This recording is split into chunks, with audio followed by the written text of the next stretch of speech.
This has always been one of my favorite biblical stories because of the friendship and community that is shown in it. The part that stands out to me the most is when the men are looking for a way to take their paralyzed friend into the house to be healed by Jesus, but it is so crowded that they are not able to reach him. So instead, they make a hole in the roof and slowly lower their friend into the house so that Jesus can heal him. When I think about this story and how it relates to my life, I immediately think about the friends and community that I have made here at Westminster. Most of us met in preschool here or in the It's Elementary after-school program. I've never gone to school with most of the people in our youth group since the majority of them went to Augusta Circle, then Hughes, and then Greenville High, whereas I went to Sarah Collins, Beck, and then J.L. Mann. So I never really ran in the same circles as them or had the same friend groups as them outside of the church. But what's crazy to think is that I'm closer to most of them than most of the people in my friend group.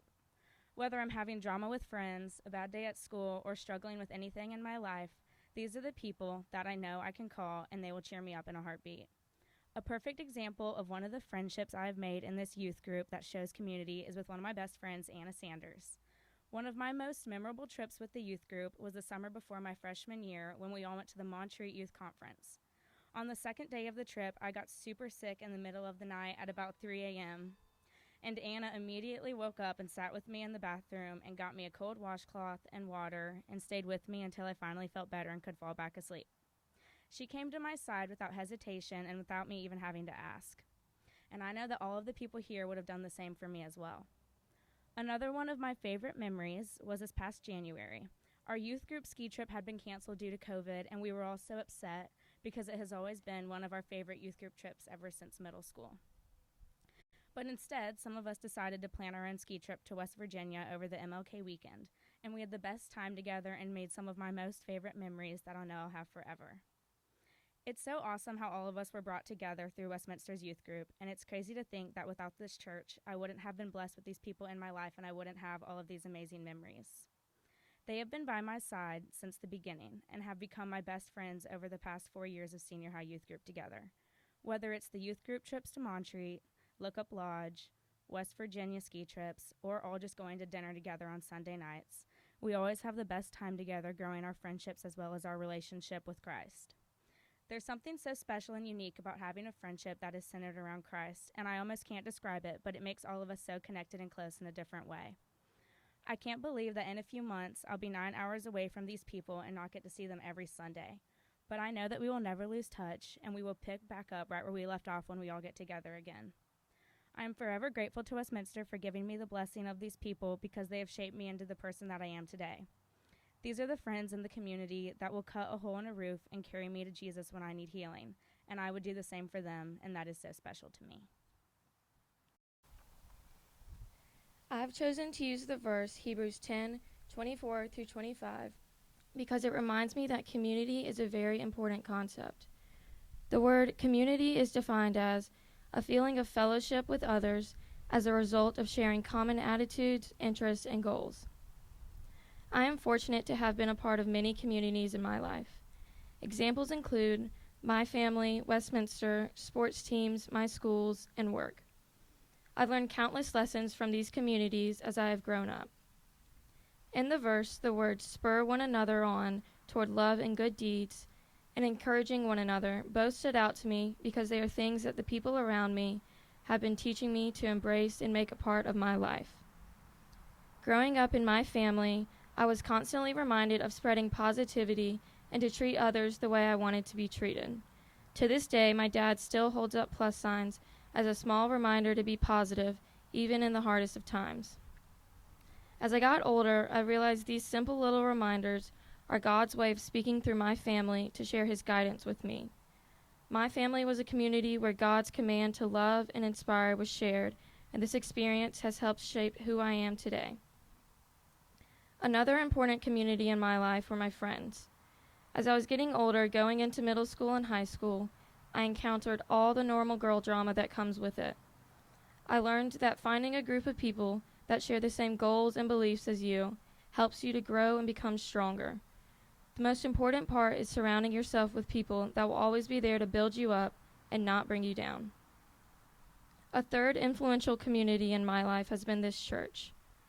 Ever since I moved to Greenville, I have always been a part of Westminster, participating in its elementary, Sunday school, youth group, and fellowship at the church.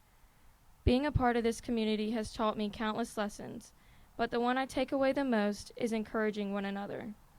Over the past few years, I've created strong, lifelong relationships with some of the people in this youth program. I know that I can count on them for anything and that they will always push me to do my best. They are the ones who have taught me about the power of encouragement and how simple things like motivating your friends to come to youth group can make a positive impact. This verse tells us to be involved in our communities and to be there for one another, learning and listening from others instead of straying away. It goes on to further remind us that being a part of a community should become a permanent practice in our lives, and not something we do occasionally. Being involved in the Westminster Youth Group is an example of this. Ever since middle school, I spend most Sundays either at church for Sunday service or taking part in youth group activities. This has grown into a routine of mine, helping to strengthen my relationship with God by surrounding myself with people that want to do the same. God creates communities in our lives to guide us and lead us on the right path. He speaks through our communities to encourage us to learn from them and grow stronger in our faith. As I head into the next chapter of my life, I am confident that the lessons and experiences of my youth will serve me well and allow me to faithfully face any challenges that may come my way.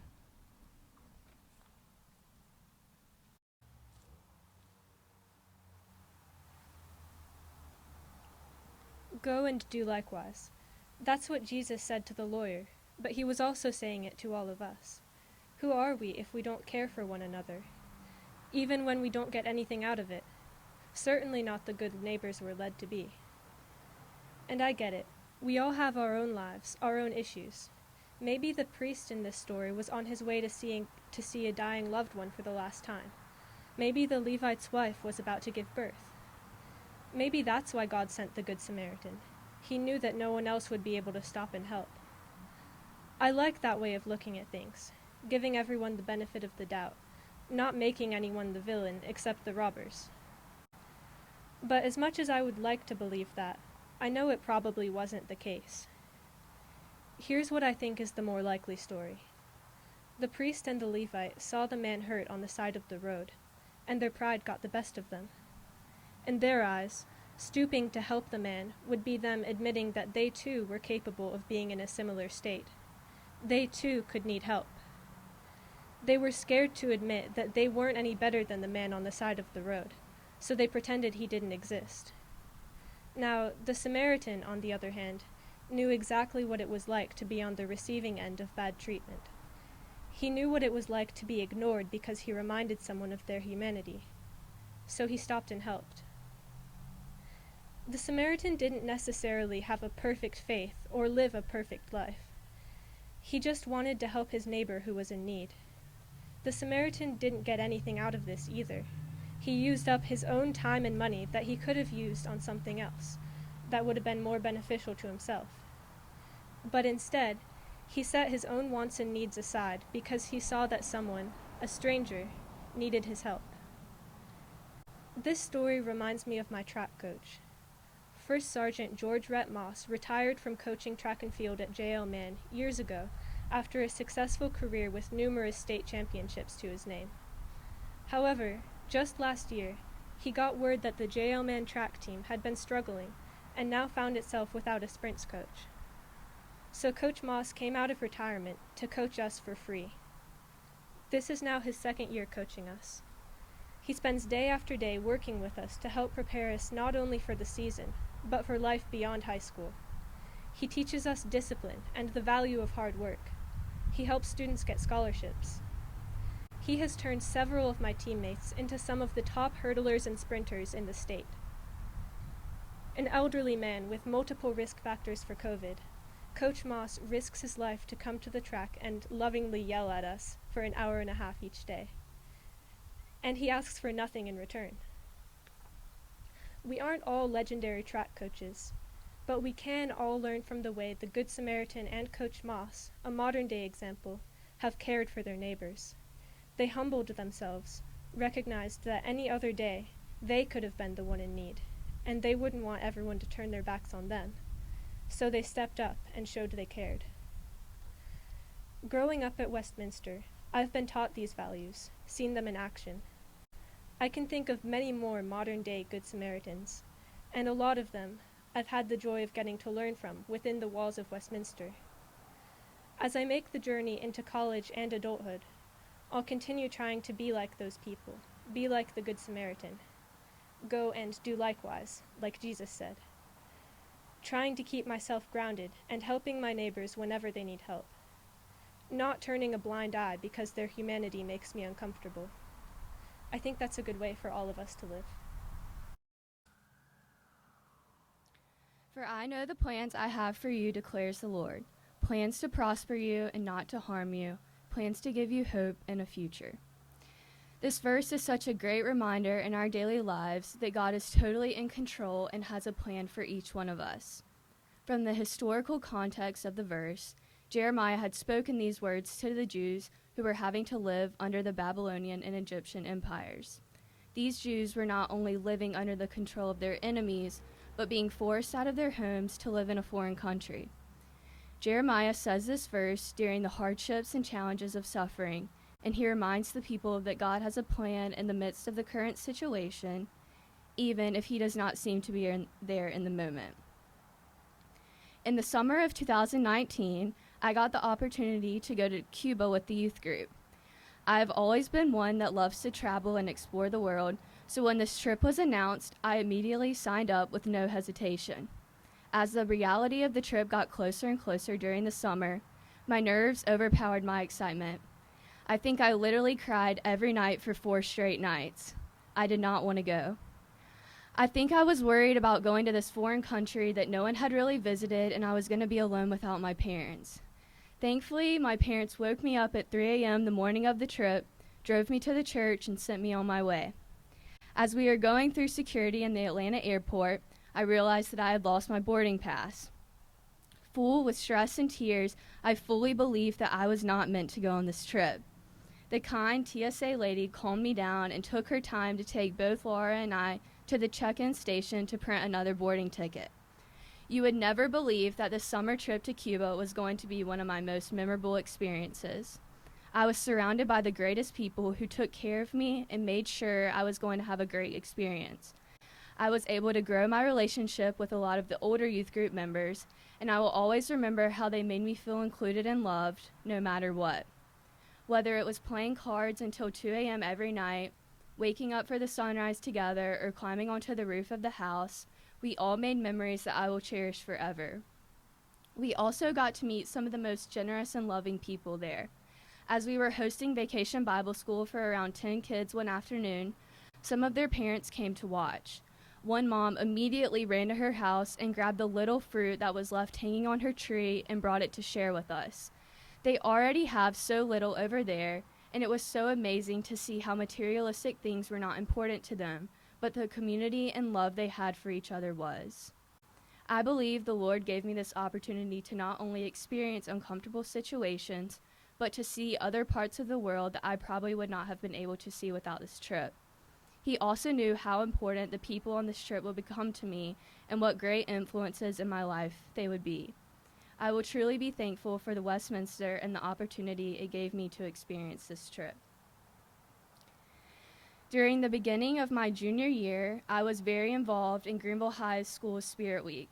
This is one of the best weeks during your high school experience because the whole school comes together to raise money and support a local charity. Even though this takes place at the high school, the whole Greenville community really comes together to support the people that are in need. While the week is filled with fun activities and events, you are so exhausted at the end of the week. Of course, I had experienced this week twice before, but this year I seem to be way more exhausted. It first began with swollen eyelids and then quickly became worse. Eventually, I was diagnosed with mono. I like to stick to a similar daily routine, and I especially do not like change. The Lord definitely wanted to challenge me with this one. I was homebound for 3 weeks, which eventually turned into 10 weeks, and it was not only physically exhausting, but mentally exhausting because I literally could not do anything. Mono wipes you out, and being this sick for so long can be so hard. I was surrounded with only love and support for the next 10 weeks. whether it was gift baskets from family and friends or just visitors. My community of friends and family is so strong, and it is seriously one of the biggest blessings that my parents have raised me around these people. Even though this period in my life was not fun at all, I believe that the Lord used this time to teach me to slow down in life and grow closer to my family before I leave for college. This experience also really prepared me for the pandemic that was going to occur after the next 2 months that I got better. Being alone and isolated from everyone can be very lonely, and many times this year I have wondered why the Lord would want to isolate us from one another. I think it's important to remember the words of Jeremiah and remember that God didn't immediately save the Jews, but his plan was there and he was always with them no matter what. The verse says, "For I know the plans I have for you, declares the Lord, plans to prosper you and not to harm you, plans to give you hope and a future," referring not only to us individually, but to all of us as a community. As a community, we have to remember this verse from Jeremiah and remember that his promise is bigger than what we want to happen. As I head off to Clemson in the fall, I know that the community of people that I have grown up with and been surrounded by will be missed the most. I truly believe that a good Christian community can get you through some of the hardest times, and so I will strive to find the same type of community in Clemson. Whether it be the kind and helpful TSA lady at the airport or the friends and family that constantly checked up on me and took care of me, a good community is such a crucial part of building a Christian foundation in your life. As I am filled with so many emotions about leaving the people here and taking on this next chapter in my life, I know that the Lord has me in his hands and his plan is the only plan that I need in my life.